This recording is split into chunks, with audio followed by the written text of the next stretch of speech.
Bismillahirrahmanirrahim. Assalamualaikum warahmatullahi wabarakatuh. Alhamdulillah, pada hari ini kita bertemu lagi untuk kita sama-sama meneruskan perbincangan kita di dalam chapter 2 di bawah tajuk Akidah Islam. InsyaAllah pada minggu ini kita akan membincangkan bahagian ketiga. Dalam chapter 2 ini kita akan bincangkan bersama-sama berkaitan dengan perkara ghaibiyah. Sebelum kita meneruskan perbincangan, mari kita tengok dulu. Apakah perkara ghaibiyah yang kita akan bincangkan pada minggu ini? Pada minggu ini, kita akan bincangkan dua perkara, iaitu beriman kepada malaikat dan juga beriman kepada hari kiamat. So itulah dua subtopik yang kita akan belajarlah pada minggu ini. Untuk hasil pembelajaran, sudah pasti, apa yang kita ingin capai adalah, pelajar dapat menghuraikan konsep al-ghaibiyah dalam Islam dan juga dapat menjelaskan tentang beriman kepada malaikat dan juga beriman kepada hari kiamat. Sebagai mukadimah perbincangan kita pada hari ini, mari kita lihat dulu definisi ghaibiyah. Dari sudut bahasa, ghaibiyah ini berasal daripada kata ghabah, iaitu hilang dari pandangan atau apa yang ghaib daripada manusia. Manakala, dari sudut istilah, ghaibiyah ini bermaksud perkara-perkara yang wujud tetapi tidak dapat dirasa atau dilihat dengan panca indera manusia. Seterusnya, Al-Raghib Al-Asfahani mendefinisikan ghaibiyah itu sebagai perkara ghaib merujuk kepada setiap perkara yang berada di luar upaya panca indera manusia untuk mencapainya. Iaitu setiap sesuatu yang terselindung dan tidak terjangkau oleh panca indera manusia. So perkara-perkara ghaibiyah ini hanya dapat diketahui dan juga diimani menerusi jalan perkabaran ataupun dalil yang boleh diyakini lagi qat'i, iaitu Al-Quran dan Sunnah. So apa yang kita boleh simpulkan? Ghaibiyah ini adalah perkara-perkara yang tidak dapat dilihat dengan mata kasar, tetapi dapat diketahui melalui Al-Quran dan Sunnah, dan kita wajib mengimani perkara-perkara ghaibiyah. Sebagaimana firman Allah Subhanahu wa taala dalam surah Al-Baqarah ayat 3 yang bermaksud, iaitu orang-orang yang beriman kepada perkara-perkara yang ghaib dan mendirikan, yakni mengerjakan sembahyang serta membelanjakan sebahagian dari rezeki yang kami berikan kepada mereka. Seterusnya, kita masuk kepada perbincangan kita yang pertama, iaitu beriman kepada malaikat. So, bila kita sebut beriman kepada malaikat ini, sudah pasti kita wajib mengimani, kita wajib beriman kepada malaikat. Hal ini kerana beriman kepada malaikat itu merupakan sebahagian daripada rukun iman kita. Maka kita wajib i'tiqad bahawa Allah Subhanahu wa taala mempunyai beberapa makhluk gaib yang sentiasa patuh dan taat kepada perintahnya. Sebagaimana firman Allah Subhanahu wa taala dalam surah At-Tahrim ayat 6 yang bermaksud, mereka, yakni malaikat, tidak derhaka kepada Allah terhadap apa yang Dia perintahkan kepada mereka dan selalu mengerjakan apa yang diperintahkan. Maka kita ni sebagai seorang umat Islam, kita wajib beriman kepada malaikat. Kita wajib yakin. Seterusnya, malaikat dicipta daripada nur, iaitu cahaya. Okey, sebagaimana sabda Rasulullah sallallahu alaihi wasallam, okey, yang bermaksud okey dijadikan okey malaikat daripada cahaya, dijadikan jin daripada nyalaan api, dan manusia seperti yang telah digambarkan kepada kamu. Hadis riwayat Muslim. Okey. So, penciptaan malaikat ini, okey, Allah menciptakan malaikat ini daripada nur ataupun kita sebut sebagai cahaya. Seterusnya, okey, mari kita lihat pula, okey, apakah sifat dan juga tabiat malaikat. Okey, yang pertama, okey, malaikat itu tempat kediamannya di langit, okey, dan okey, turun ke bumi dengan perintah Allah Subhanahu wa Ta'ala. Selain itu juga, okey, malaikat ini okey telah dicipta dahulu, okey, telah dicipta dulu daripada kita manusia, okey. Malaikat dulu dicipta, lepas tu baru manusia, okey. Seterusnya, okey, bilangan malaikat ni ada ramai, tetapi yang wajib kita ketahui, okey, hanya ada 10 malaikat, okey. Seterusnya, malaikat ini tiada nafsu, tiada jantina dan juga mempunyai sayap. Dan okey, yang terakhir, okey, malaikat boleh menjelma dengan pelbagai bentuk dengan izin Allah Subhanahu wa Ta'ala. So, okey, ini secara umumnya okey berkaitan dengan sifat dan tabiat malaikat, okey. Tapi okey, apa yang kita boleh simpulkan adalah sebagai seorang umat Islam, okey, kita wajib okey beriman kepada malaikat. Seterusnya, okey, mari kita lihat pula okey tugas-tugas malaikat. Okey, malaikat yang dijadikan oleh Allah Subhanahu wa Ta'ala ni terlalu banyak dan tidak diketahui bilangannya. So, malaikat okey mempunyai tanggungjawab yang berbeza-beza. Okey, sebagaimana okey kamu boleh lihat dalam slide kita. Okey, antara tugasan okey malaikat itu. Yang pertama, bertasbih, patuh dan tunduk kepada perintah Allah. Sebagaimana dalam surah Al-A'raf, okey, ayat 206 yang bermaksud, sesungguhnya okey malaikat-malaikat yang ada di sisi Tuhanmu tidaklah merasa enggan menyembah Allah dan mereka mentasbihkannya dan hanya kepadanya lah mereka bersujud. Itu yang pertama, okey, malaikat ini sentiasa bertasbih, patuh dan tunduk kepada perintah Allah. Yang kedua, okey, malaikat okey memikul arsy. Okey, arsy Allah. Okey, sebagaimana dalam surah Al-Haqqah ayat 17 yang bermaksud, dan malaikat-malaikat ditempatkan mengawal secara penjurunya, dan arsy Tuhanmu pada saat itu dipikul oleh 8 malaikat di atas malaikat-malaikat yang mengawal itu. So, itu tugasan yang kedua, okey, iaitu memikul arsy Allah. Yang ketiga adalah tugas malaikat mengilhamkan kebaikan dan juga kebenaran. Okey, sebagaimana sabda Rasulullah sallallahu alaihi wasallam yang bermaksud, adapun bisikan syaitan adalah kepada keburukan dan mendustakan kebenaran, sedangkan bisikan malaikat kepada kebaikan dan membenarkan kebenaran.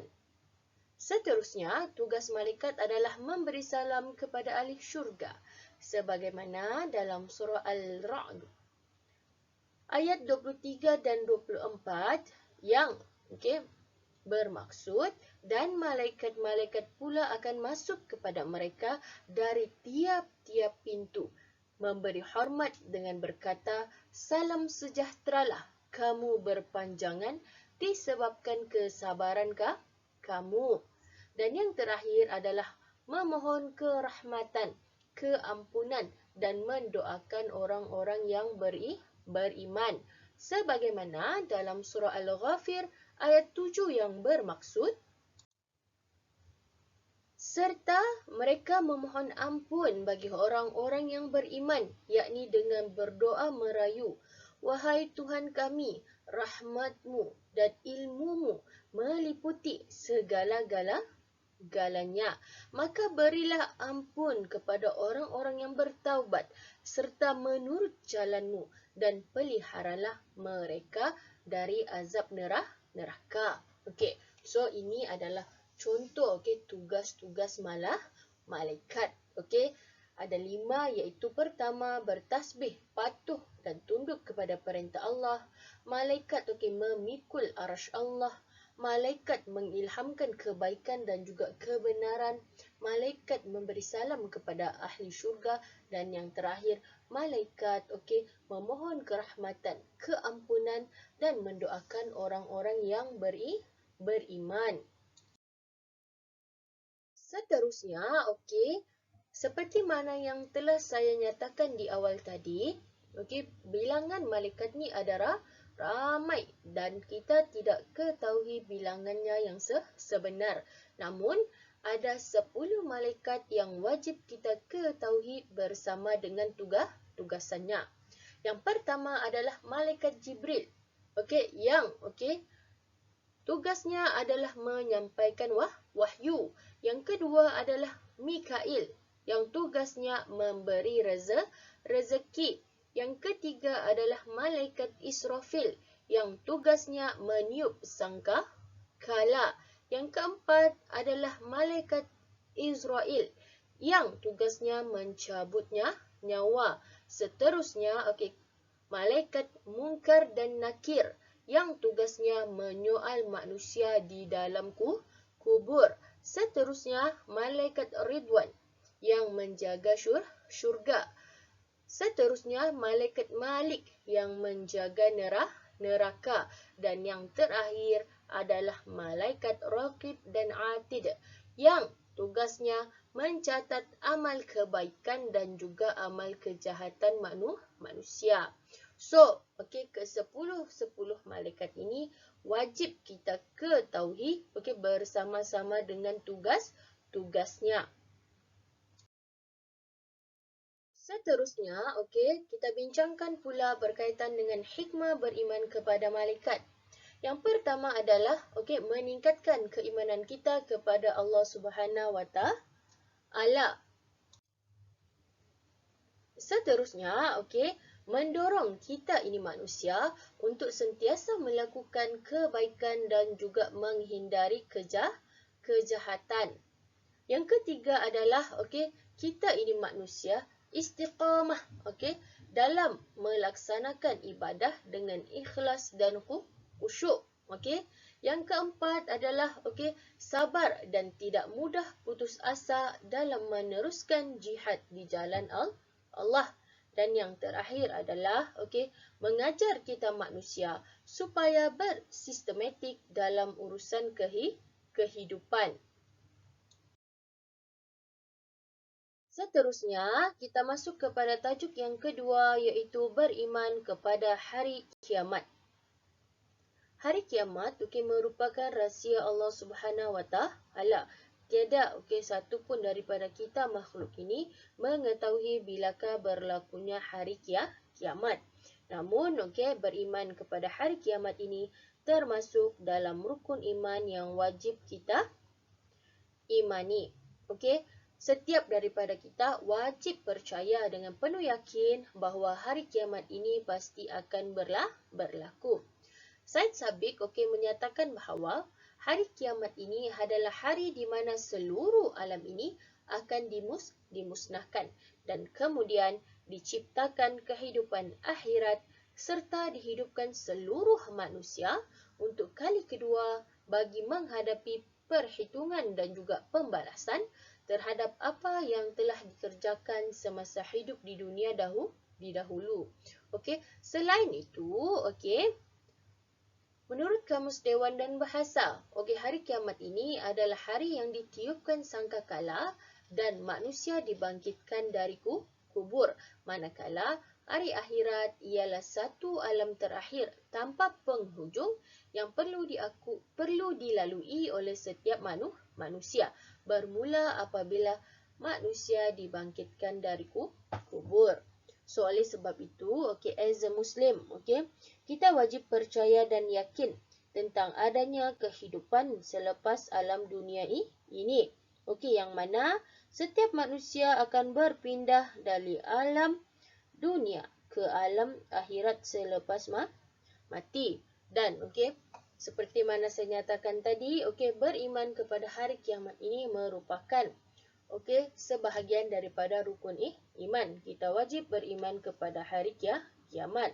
Okey, sebagaimana juga firman Allah Subhanahu wa taala di dalam surah Al-Baqarah ayat 177 yang bermaksud,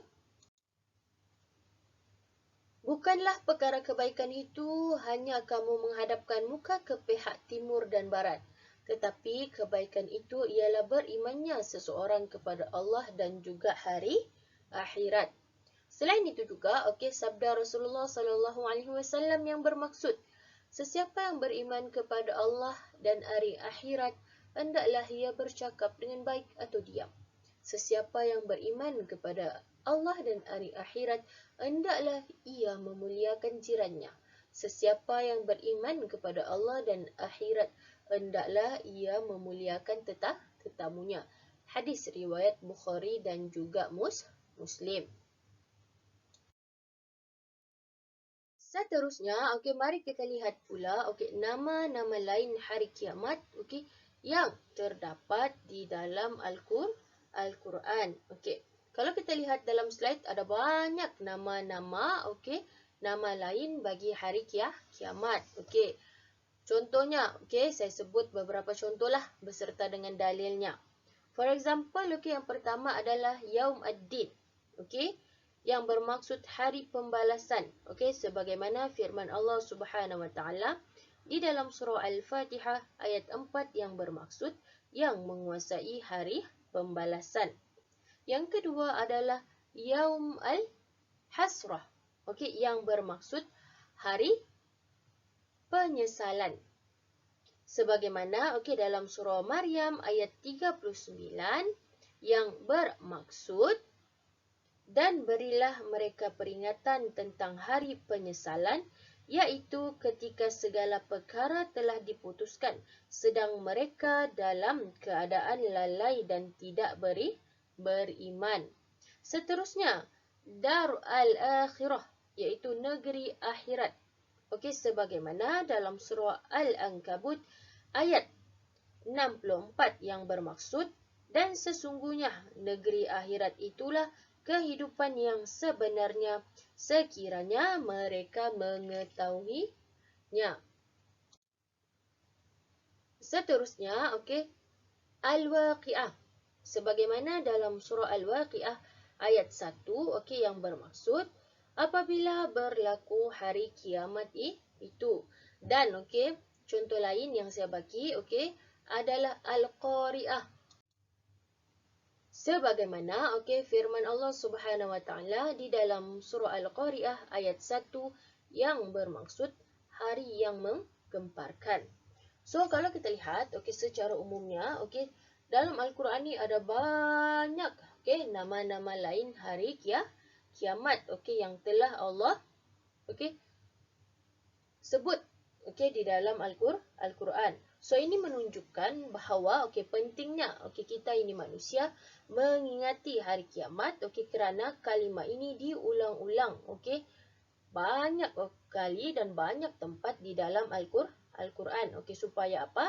Supaya okey kita semua ini beriman dan meningkatkan amalan serta bersedia menempuh hari tersebut pada bila-bila masa. Seterusnya, okey kita masuk pula kepada peringkat-peringkat di hari akhirat.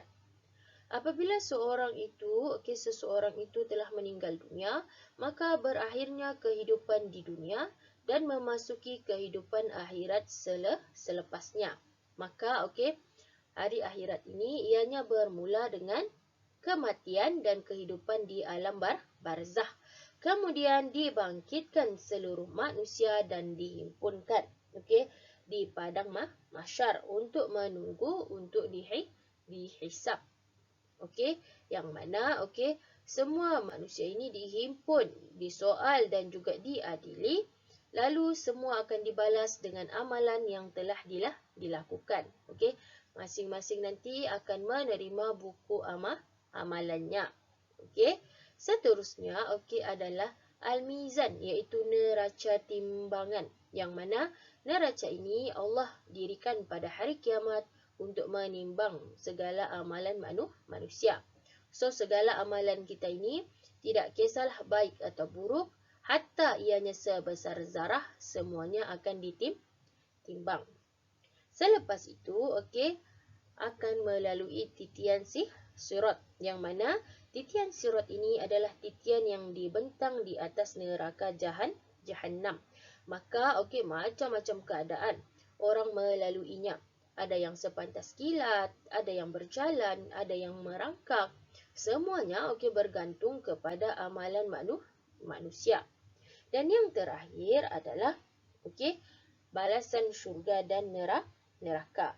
Balasan syurga itu sudah pasti untuk hamba Allah yang bertakwa, manakala neraka itu adalah balasan azab bagi yang kafir dan yang buat maksiat kepada Allah dan juga langgar perintah Allah. So inilah secara umumnya berkaitan dengan peringkat-peringkat di hari kiamat. Seterusnya, kita akan bincangkan pula berkaitan dengan tanda-tanda kiamat. So, hari kiamat akan terjadi selepas kesemua tanda-tandanya muncul dan Allah Subhanahu Wa Taala akan menitahkan malaikat Israfil untuk meniupkan sangka kala. Tanda-tanda kiamat ini tidak mempunyai susunan yang khusus. Tiada susunan. Yang ini jadi dulu, yang itu jadi kemudian. Tiada, Dan yang seterusnya adalah tanda-tanda kiamat ini tidak dinyatakan tempoh ataupun jarak masa tertentu bagi setiap tanda-tanda kiamat yang besar. Secara umumnya, tanda-tanda kiamat ini ada dua, iaitu tanda kiamat kecil dan juga tanda kiamat besar. So, kita akan bincangkanlah, selepas ini, apakah tanda-tanda kiamat kecil dan apakah tanda-tanda kiamat besar. Mari kita lihat, tanda-tanda kecil kiamat. Yang pertama, perbuatan zina, minum arak dan juga bunyi-bunyian muzik berluasa. Kedua, banyak wanita berpakaian tetapi hakikatnya telanjang. Yang ketiga, ibu-ibu menjadi hamba kepada anaknya. Yang keempat, banyaknya dusta dan fitnah. Seterusnya, manusia tidak lagi menghiraukan punca rezekinya. Yang keenam, ramai alim ulama meninggalkan dunia. Yang ketujuh, hilang ilmu pengetahuan dan juga semakin ramai golongan jahil. Yang ke-8 adalah kerap berlaku bencana alam seperti gempa bumi dan juga banjir. Yang ke-9 adalah negara Arab menjadi padang rumput dan sungai. Yang ke-10 adalah bulan sabit kelihatan besar. Itu yang pertama, tanda-tanda kecil kiamat. Yang kedua adalah tanda-tanda besar kiamat. Yang pertama adalah keluar asap, yakni dukhan. Yang kedua adalah munculnya Dajjal yang membawa kepada fitnah besar. Yang ketiga adalah keluar dabbah, iaitu binatang yang boleh berkata-kata. Seterusnya, terbitnya matahari dari sebelah barat. Yang kelima pula adalah turunnya Nabi Isa AS ke muka bumi. Keluarnya Ya'jud dan Ma'jud. Berlakunya gempa bumi di timur, di barat dan juga semenanjung Arab. Dan yang terakhir adalah keluar api besar dari Yaman yang akan menghalau manusia menuju ke padang mahsyar. So ini pula adalah tanda-tanda besar kiamat. So kalau kita tengok tanda-tanda kecil dan tanda-tanda besar kiamat ini, ianya sudah cukup menggerunkan hati kita. Sudah cukup untuk kita muhasabah diri. Cukupkah amalan aku selama ini? Bersediakah aku untuk bertemu dengan Allah dalam keadaan amalan aku cukupkah, tak cukup ni? Banyak sudahkah? Readykah sudah aku? Lagi-lagi kan kalau kita lihat sekarang, sebenarnya sudah banyak tanda-tanda kecil kiamat ini berlaku di sekeliling kita. Banyaknya perbuatan zina, minum arak, bunyi-bunyian muzik yang berluasa, perempuan berpakaian tapi hakikatnya telanjang. Lepas tu banyak berlakunya dusta dan fitnah. Lagi-lagi kita di zaman ICT ni. Ramai alim ulama yang meninggal dunia. kerap sudah berlaku bencana alam. Okey, jadi okey, kita sebagai seorang Muslim, okey, kita harus, okey, bila lagi kita tahu, okey, tanda-tanda kiamat ni, okey, lagilah kita ini gerun dan lagilah kita ini sepatutnya terus, okey, mempersiapkan diri, okey, mendekatkan diri lagi, okey, kepada Allah dengan melakukan segala perintah Allah dan meninggalkan segala larangan Allah. Seterusnya, kita masuk pula kepada ramalan hari kiamat. Sebagaimana yang disebut, okey, hari kiamat itu adalah rahsia Allah. Allah Subhanahu Wa Taala merahsiakan tarikh dan masa akan berlakunya hari kiamat daripada pengetahuan manusia. Tiada siapa pun kita ni manusia tahu bila hari kiamat itu berlaku. Okey, segalanya dalam rahsia Allah. Namun, as a Muslim, kita wajib beriman dan beriktikad bahawa hari kiamat itu pasti akan berlaku. Sebagaimana firman Allah Subhanahu Wa Taala di dalam Al-Quran dalam surat Taha ayat 15 yang bermaksud, sesungguhnya hari kiamat itu tetap akan datang, yang aku sengaja sembunyikan masa datangnya supaya tiap-tiap diri dibalas akan apa yang dia usahakan. Namun, okey, dalam hadis Nabi Muhammad sallallahu alaihi wasallam ada menyebut akan berlaku hari kiamat pada hari Jumaat. Okey, yang mana sabda Rasulullah sallallahu alaihi wasallam yang bermaksud, sebaik-baik hari apabila terbitnya matahari ialah pada hari Jumaat. Padanya diciptakan Adam, padanya juga dimasukkan Adam ke dalam syurga, dan padanya juga dikeluarkannya, yakni Adam alaihissalam daripada syurga. Serta tidak akan berlaku kiamat melainkan pada hari Jumaat. Hadis riwayat Muslim. So, apa yang kita boleh simpulkan adalah, okey, hari kiamat ini tiada siapa pun yang tahu, okey, bila ianya berlaku, okey. Namun, okey, sebagai seorang hamba Allah, okey, apa yang perlu kita lakukan adalah kita mempersiapkan diri kita, okey, kita memperbanyak amal kita, okey, untuk kita bertemu dengan Allah, okey, dengan kita melaksanakan segala perintah Allah dan meninggalkan segala larangan Allah. Seterusnya, okey, kita akan tengok pula, okey, apakah signifikan, okey, kita beriman kepada hari kiamat. Yang pertama adalah, okey, supaya manusia yakin dengan kebesaran Allah Subhanahu Wa Taala. Allah lah yang berkuasa atas segala sesuatu di dunia ini. Yang kedua adalah, okey, meneguhkan lagi keimanan kita kepada Allah Subhanahu Wa Taala. Yang ketiga adalah mendorong manusia menjauhkan kemungkaran. Okey. Yang keempat adalah melahirkan perasaan takut terhadap azab Allah. Dan yang terakhir adalah supaya manusia berhati-hati dengan tanda kiamat agar kita buat persediaan, okey, dengan memperbanyakkan amal kita, dengan meningkatkan ibadah kita untuk kita bertemu Allah pada bila-bila masa. Kesimpulannya, okey, berdasarkan apa yang telah kita bincangkan pada hari ini, okey, kita hendaklah beriman kepada malaikat dan juga hari kiamat. Kita hendaklah yakin dan percaya hari kiamat itu pasti akan berlaku. Okey, namun as a Muslim, kita mesti persiapkan diri kita dengan memperbanyakkan amal ibadah, dengan mentaati perintah dan meninggalkan larangan Allah. Okey, maka okey, sekian sahaja untuk hari ini. Okey, insya-Allah kita akan bertemu lagi pada minggu hadapan untuk bincangkan, okey, bahagian terakhir dalam chapter 2 kita, okey, iaitu kita akan bincangkan berkaitan dengan beriman kepada qada dan qadar. Okey, maka sekian sahaja daripada saya untuk hari ini. Wabillahi taufiq wal hidayah. Wassalamualaikum warahmatullahi wabarakatuh dan sekian, terima kasih.